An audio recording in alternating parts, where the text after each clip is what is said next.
There you Sorry go. about that, everybody. I hit record. I'm going to let you carry on. I'm not sure who was talking or where you are, but I bet you're talking about what you want to ramp up. No, we didn't start any conversation. We just did introductions. You came in at the perfect time. We had just finished getting through everybody. Okay, hi everybody. I'm Cassandra with Arch. So let's go with that, and just feel free to go off mute and start talking about the things you feel you should be ramping up right now in terms of collaboration.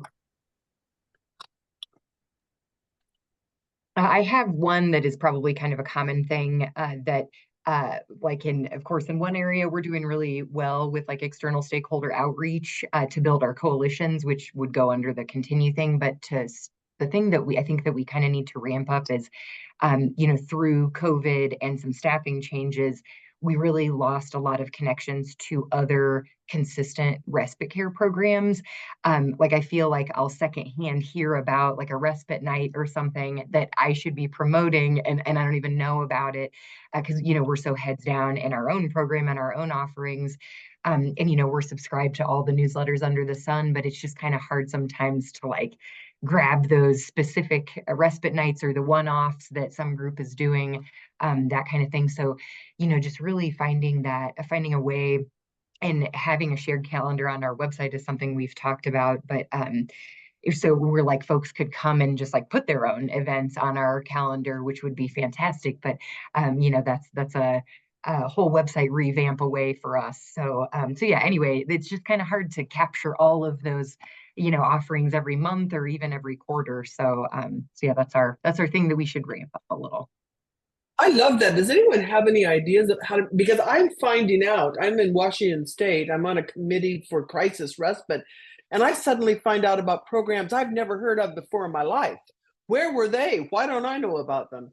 How do you guys stay on top of that? The only answer I have is newsletter, and because that's how it came up to me today, is reading someone else's newsletter. I was like, oh my gosh, I didn't even know they do this. It was a whole section of their newsletter was Ask a Caregiver Expert.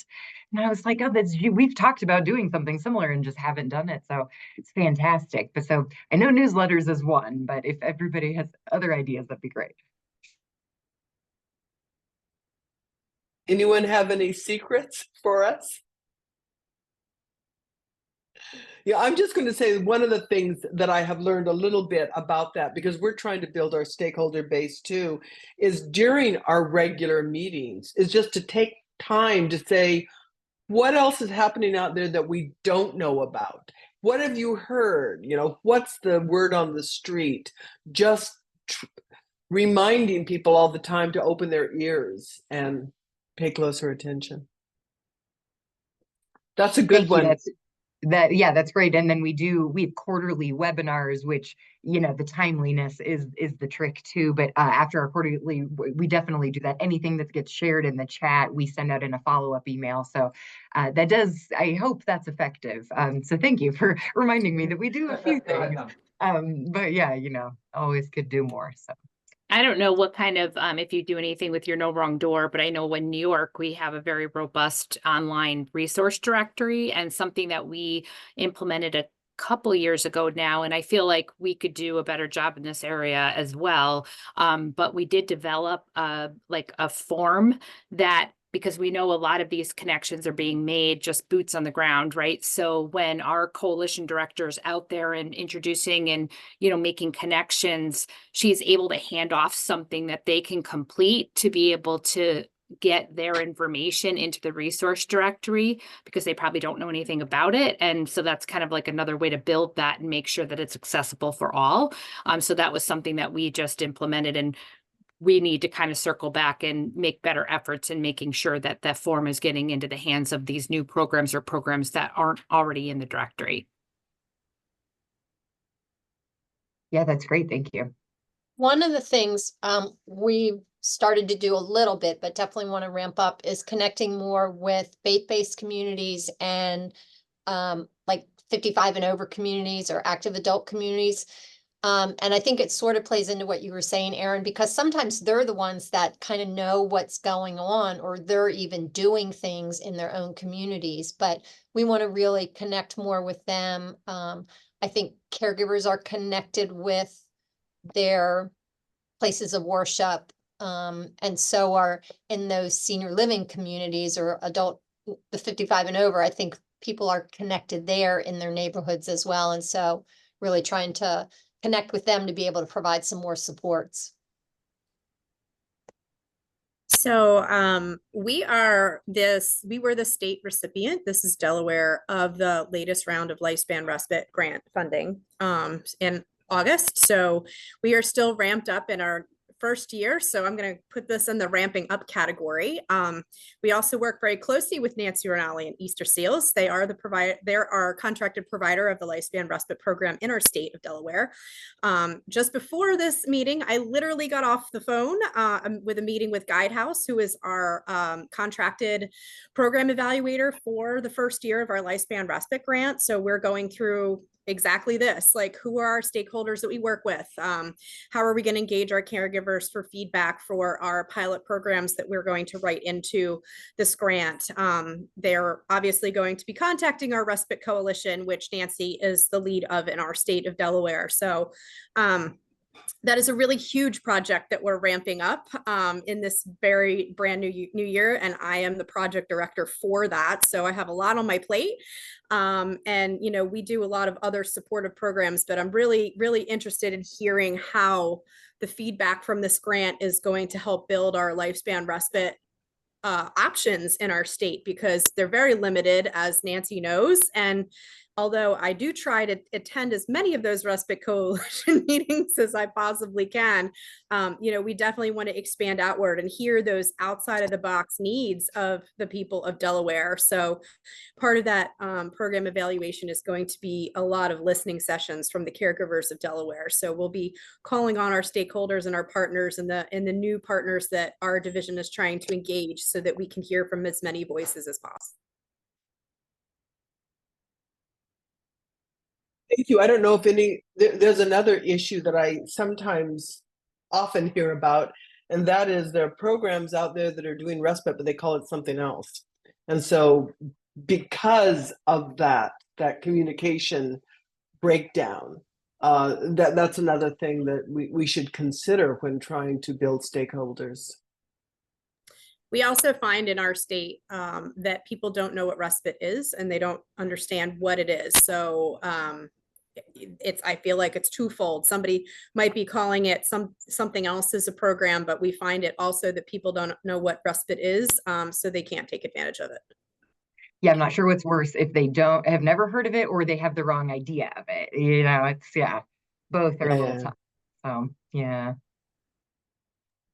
But it sounds like a lot of you are really ramping up or want to start doing more work in terms of building your stakeholder base. What are those things you're spending time on that you maybe need to stop? Or maybe there is nothing out there, but is that an issue too? I have one more thing. Can I just add for starting? Please, Alexis. So in North Dakota, the two things that come to mind with that we'd like to ramp up is adding more memory cafes. I think we have the challenge in being rural and having caregiver accessibility, as do many other states. But being rural is a unique challenge. So we only have a handful of memory cafes for respite services in North Dakota. So I'm looking at getting some mini grants going to add memory cafes throughout our state is one thing that we'd like to ramp up. And then the second being, I don't know if this is a unique challenge to North Dakota, but we have our federal funding for respite vouchers that are underutilized, that we don't have enough consumers utilizing this request. So wanting to find a way to reach more clients to offer respite care. Alexis, if you ever want to chat about that, I would be happy to tell you everything I know about how I got, like, kind of turned our voucher program around, which a lot of it, my stop doing thing for us was a lot of unnecessary administrative things that were, you know, I could talk all day about it, but like, you know, giving them like weird timelines. Like I just kind of expanded, like giving them 6 months instead of like 30 days to use the voucher, stuff like that. So if you ever want to chat about it, feel free to reach out. Could you, I'll take you up on that. Could you put your email in the chat, please? I might take you up on that too. Yes, me too. Thanks, Erin. One of the things that we're doing here in South Carolina is we are expanding and ramping up our break rooms. And like Nancy said, for our 55-year-old and older communities, we're with the faith-based communities, we're trying to ramp it up and offering many grants to the churches and the senior centers to provide those respite services for our families here in the state. When you said ramping up your respite rooms, is that break rooms? Break rooms. They're called break rooms, and they're in collaboration with some of our faith-based churches here in the state. Okay. Yes. I can see how 1 and 3, the start and continue, we're ramping up. It sounds like we're covering those two at the same time, because if they're working, you want to do more of them, I guess.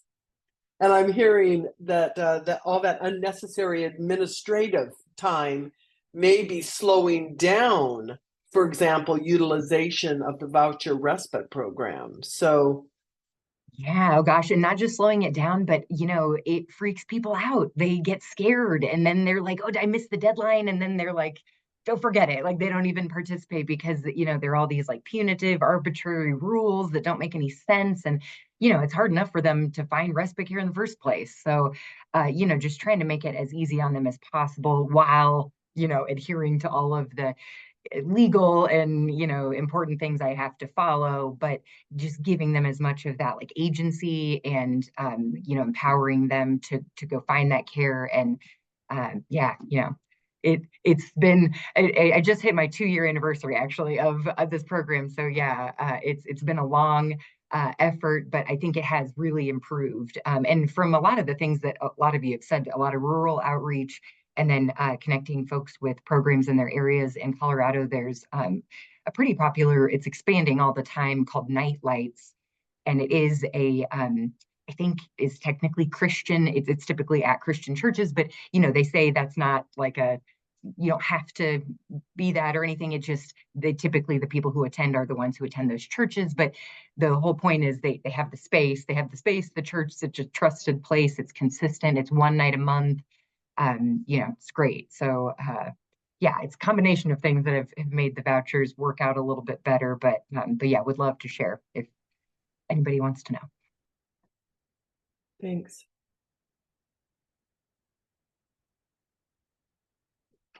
So since I hear a lot of conversation about what you want to ramp up, I've only heard one thing that you want to stop.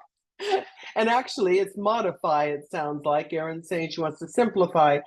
And I found that you can be off-putting when you ask people for so much information, like forms, filling out forms, scrutinizing everything you do and say, is this necessary? Do we need to know this? These questions we're asking caregivers. What are we going to do with the information?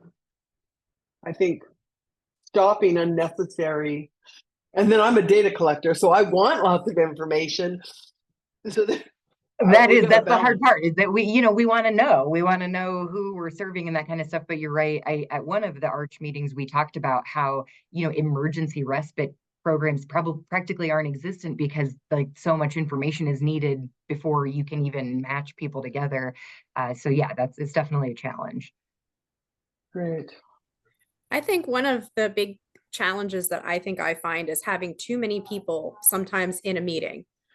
Meetings for the sake of having a meeting, but everybody maybe not be so in the loop that everybody's constantly asking questions or asking the same questions, and they're not necessarily, no clear goal or objective. Absolutely. Like, even though we have an agenda, a lot of times when we have, especially I find it sometimes internal, when we have 10 or 15 people from other departments internally talking, even though all the information has been presented, it's half listening or off topic or something. And and not having clear next steps as you leave the meeting either. So I find that that can sometimes be something that I definitely want to stop.